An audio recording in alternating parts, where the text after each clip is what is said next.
kiss for you.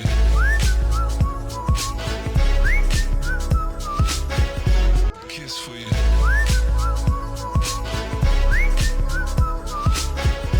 Kiss for you.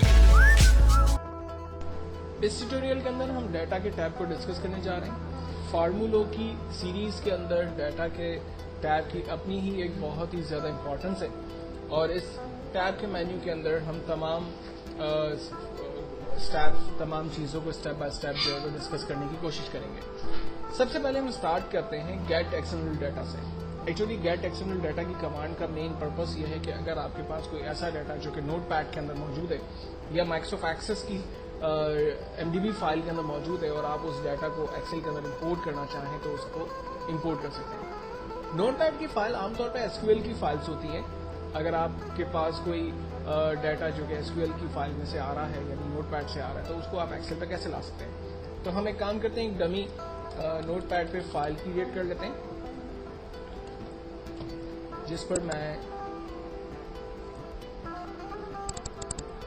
कुछ headings और कुछ एम्प्लॉय के नाम रख लेता हूँ, लाइक नेम और डिपार्टमेंट, सैलरी। नेम में for example Asif, department computers, salary for example 15,000, Wasim HR department, salary 18,000। ठीक है। अच्छा, अब इस तमाम के टैब को हम कम कर लेते हैं क्योंकि इतनी ज़्यादा टैब की हमें नीड नहीं है। देन फाइल को सेव कर दें और डेस्कटॉप पे मैं डाटा के नाम से इसको सेव कर लेता हूँ और फाइल को क्लोज कर लेता हूँ। अब सेम फाइल अगर मुझे एक्सेल के अंदर इंपोर्ट करनी है तो हम जाएंगे गेट एक्सटर्नल डाटा। हमसे पूछता है कि आपको फाइल कहाँ से इंपोर्ट करनी है, फ्रॉम एक्सेस, वेब से, टेक्स्ट फाइल है या कोई अदर सोर्स है। तो हम कहते हैं कि हमारी फाइल टेक्स्ट फाइल है। लोकेशन पूछ रहा है, लोकेशन डेस्कटॉप पर डाटा के नाम की फाइल है, उसे हमने सेलेक्ट किया, इंपोर्ट किया। कहता है कि उस फाइल में डाटा कुछ इस तरह से मौजूद है। चूँकि ये जो बॉक्सेस नज़र आ रहे हैं ये टैब जो हमने दिए थे वहाँ पर उसके हैं। हमने फाइनली नेक्स्ट और इसको फिनिश किया, ओके किया। कहता है इसी सेल के ऊपर हम डाटा को मैं पेस्ट कर दूँ। हम कह रहे हैं जी हाँ, ओके। वो डाटा हमारे पास इसी शीट के ऊपर पेस्ट हो गया। तो एक बेस्ट कमांड जिसकी मदद लेकर हमने अपने डाटा को इंपोर्ट करा लिया। अब डाटा को इंपोर्ट कराने से हमें फायदा क्या हुआ? ये डाटा तो हम कॉपी पेस्ट करके भी ला सकते थे लेकिन हमने इतनी मेहनत क्यों की? एक्चुअल में अगर मैं अपनी ओरिजिनल नोटपैड की फाइल पे दोबारा जाता हूँ और इसके अंदर फॉर एग्जांपल मेरे पास एम्प्लॉय जो है वो चेंज हो गया और मैंने उसको सेव किया, क्लोज कर दिया। इस डेटाबेस में आने के बाद मैं जस्ट रिफ्रेश करता हूँ, रिफ्रेश ऑल, और इंपोर्ट करता हूँ। आप देखें ये डाटा खुद से इंपोर्ट रिफ्रेश हो गया। तो एक्चुअल फायदा ये होता है कि जब आप लिंक्स क्रिएट करते हैं तो आपकी ओरिजिनल यानी मास्टर डेटाबेस में आप जो भी चेंजिंग करेंगे उसकी कनेक्टिंग फाइल के अंदर डाटा खुद ब खुद अपडेट हो जाएगा। तो ये एक बेस्ट और कमांड है जिसके जरिए आप अपने डाटा को इंपोर्ट करते हैं। नाउ अब सेकंड फेज के अंदर हम देखने की कोशिश करते हैं कि माइक्रोसॉफ्ट एक्सेस से अगर डाटा को यहाँ पर लाना हो तो वो कैसे आएगा। फर्स्ट हम एक्सेस के अंदर एक डेटाबेस क्रिएट कर लेते हैं। रन के जरिए मैंने माइक्रोसॉफ्ट एक्सेस को ऑन कर दिया। यहाँ पर एम्प्लॉय प्रोफाइल के नाम से मेरे पास ऑलरेडी डेटाबेस मौजूद है जो मैं आपको शो कर देता हूँ। इसमें एक टेबल मौजूद है और उसमें कुछ रिकॉर्ड्स मौजूद हैं। अब मुझे ये तमाम रिकॉर्ड्स अपनी इस एक्सेल के अंदर चाहिए तो मैं ये चेक कर लेता हूँ कि ये फाइल कहाँ सेफ है।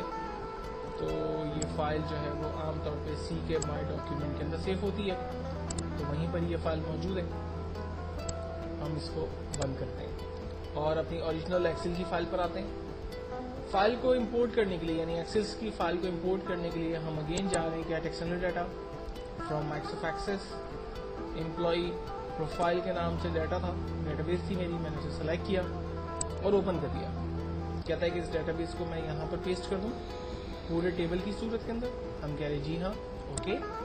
आप देखें वो डेटाबेस यहाँ पर आ गई और बिल्कुल सेम उसका भी यही फायदा है कि अगर मैं अपनी मास्टर डेटाबेस के अंदर कोई काम करूँगा, कोई चेंजिंग्स करूँगा तो वो डाटा रिफ्रेश के बटन पर क्लिक करने से ऑटोमेटिकली अपने आप को अपडेट कर देगा। डाटा के मेन्यू के अंदर नेक्स्ट जो कमांड है हमारे पास वो सॉर्ट से रिलेटेड बड़ी इंपॉर्टेंट कमांड है। सॉर्ट के मेन्यू को हम यूज करते हैं अपनी मार्कशीट के ऊपर। मिसाल के तौर पर मेरे पास यहाँ पर नंबर ऑफ एम्प्लॉयज काम करते हैं और मैं इन तमाम एम्प्लॉयज के नामों को अल्फाबेटिकल ऑर्डर में देखना चाह रहा हूँ, तो इसके लिए मैं सॉर्ट की कमांड को इस्तेमाल करता हूँ A to C। इससे तमाम एम्प्लॉयज के नाम अल्फाबेटिकल ऑर्डर में आ गए। अगर मैं इनको डिसेंडिंग ऑर्डर में यानी Z2A देखना चाह रहा हूँ तो मैं Z2A के बटन पर क्लिक करता हूँ, जबकि असेंडिंग करने से तमाम रिकॉर्ड अल्फाबेटिकल ऑर्डर में आ जाता है। अब इसके बाद एक और कमांड है हमारे पास फिल्टर। फिल्टर की कमांड को इस्तेमाल करके हम तमाम हेडिंग्स के टॉप पर एक एक एरो जनरेट करते हैं। इसका मेन फायदा यह है कि आप इंडिविजुअल रिकॉर्ड स्टडी कर सकते हैं। फॉर एग्जाम्पल, मैं एडमिन में से डिपार्टमेंट में से एडमिन वालों के रिकॉर्ड्स देखना चाह रहा हूँ, तो मैंने डिपार्टमेंट के एरो पे क्लिक किया और यहाँ से तमाम चेक्स को हटाकर एडमिन पर चेक लगाकर ओके किया। आप देखें सिर्फ एडमिन वालों के रिकॉर्ड्स आ गए मेरे पास।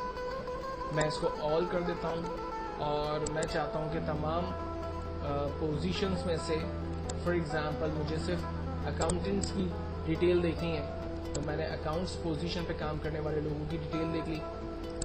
इसी को मैंने ऑल कर दिया। अगर मैं ये चाह रहा हूँ कि मेरे पास वो एम्प्लॉय जिनकी एज 20 से 30 के बिटवीन है उसके रिकॉर्ड देख लूँ मैं, तो हम एज की फील्ड पे क्लिक करते हैं और यहाँ से नंबर फिल्टर में जाकर ग्रेटर दैन लेस दैन के बिटवीन काम करते हैं। लाइक बिटवीन की फील्ड सेलेक्ट करते हैं। इस ग्रेटर दैन 20 एज होनी चाहिए और लेस दैन 30 एज होनी चाहिए। इसको सेलेक्ट किया। अब आप देखें सिर्फ वही एम्प्लॉयज मेरे पास आ रहे हैं जिनकी मिनिमम एज 20 और मैक्सिमम एज जो है वो 30 के बिटवीन है। इस क्राइटेरिया को हम बहुत सारी जगहों पर अप्लाई कर सकते हैं। मिसाल के तौर पर अगर मुझे ग्रैंड सैलरी के अंदर उन तमाम एम्प्लॉयज का रिकॉर्ड देखना है जिनकी सैलरी 20,000 से अबव और 30,000 से बिलो है, तो हम इसी नंबर फिल्टर पे जाकर बिटवीन की कमांड का इस्तेमाल करते हुए 20,000 एंड 30,000 डिफाइन करते हैं। फाइनली ओके करते हैं। ये देखें 20 to 30,000 के बिटवीन डाटा आ रहा है। और अगर मैं ग्रेटर दैन की कमांड को सिर्फ इस्तेमाल करता हूँ यहाँ पर, तो फायदा ये होता है कि सिर्फ वही सैलरी मेरे पास आती है जो कि 20,000 से अबव है, टिल वो जहाँ तक भी हो। तो फिल्टर एक बेस्ट कमांड जिसके ज़रिए हम अपने रिकॉर्ड्स को आसानी से सर्च कर सकते हैं। इसके बाद मैं आपके साथ डिस्कस करने जा रहा हूँ एडवांस फिल्टर अपने नेक्स्ट ट्यूटोरियल के अंदर।